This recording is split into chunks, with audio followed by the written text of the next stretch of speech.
தாவேக தலைவர் விஜய் கூட்டணி வைப்பது அவரது விருப்பம் என்றும் தனித்து போட்டியிடுவது நல்லது எனவும் பாஜக தேசிய செயற்குழு உறுப்பினர் ராஜா தெரிவித்துள்ளார். மதுரையில் உள்ள பாஜக மாவட்ட அலுவலகத்தில் அக்கட்சியின் தேசிய செயற்குழு உறுப்பினர் ராஜா தலைமையில் ஆலோசனை கூட்டம் நடைபெற்றது.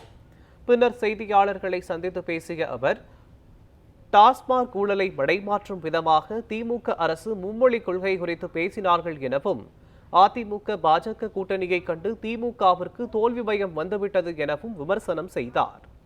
தொடர்ந்து பேசிய அவர், தவேக தலைவர் விஜய் தேர்தலில் தனித்து போட்டியிடுவது நல்லது எனவும் கூறினார்.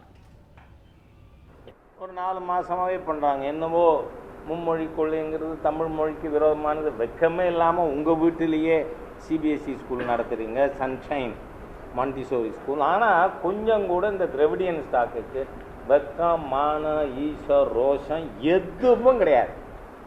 ஆனால் நீங்கள் நடத்துறீங்க.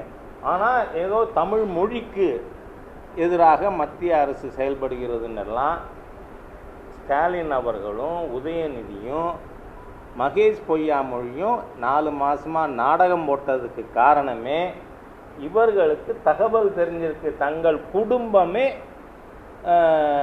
இந்த டாஸ்மாக் ஊழலில் ஈடுபட்டிருக்கு.